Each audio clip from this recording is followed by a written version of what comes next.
अल्लाह ताला का शुक्र। एक दफा का जिक्र है कि मरियम स्कूल से घर आई और दाखिल होते ही रोना शुरू कर दिया। अम्मी जल्दी से खाना दे दें, आज आपने क्या पकाया है, मुझे सख्त भूख लगी है।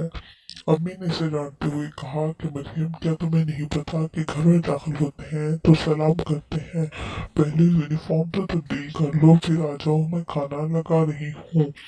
जब वो यूनिफॉर्म बदल कर आई तो खाना लग चुका था।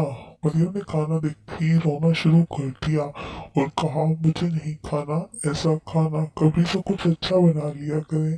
आपको मालूम है मैं ये दाल सब्जी नहीं खाती। अब मरियम को अम्मी ने कहा कि बेटा, अल्लाह ताला का शुक्र अदा करो कि हमें ये दाल सब्जी और गोश्त मिल जाता है। अम्मी ने मरियम को समझाने की कोशिश की मगर उसने उनकी बात नहीं मानी और उठकर चली गई। अगले दिन वो स्कूल जा रही थी कि उसका गुजर कचरा मंडी के पास से हुआ। उसने कुछ बच्चों को वहां से कुछ चुनते देखा। उसने आगे बढ़कर देखा तो बच्चे कचरे से रोटी और डबल रोटी के टुकड़े उठा रहे थे।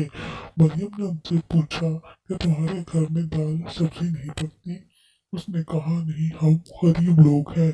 एक बच्चे ने कहा कि हमारे पास पैसे नहीं हैं, तो मरियम की आंखों में आंसू आ गए। आज जब वो घर पहुंची, ना कोई सवाल किया ना ही मुतालबा। अम्मी ने खाने के लिए भी कहा तो उसने कुछ ना कहा। अचानक अम्मी ने उसे देखा तो वो रो रही थी। अम्मी ने जब मरियम से पूछा तो उसने सारा वाकया सुना दिया और कहा, मैं आइंदा हर चीज खुशी खुशी खाऊंगी और कभी खाने से इनकार नहीं करूंगी। उसकी अम्मी खुश थी कि मरियम को अल्लाह ताला की शुक्रगुजारी की तौफीक दी और हिदायत मिली। इसलिए प्यारे बच्चों, हमें हर हाल में अल्लाह ताला का शुक्र अदा करना चाहिए कि उसने हमें कितनी नेमतों से नवाजा है।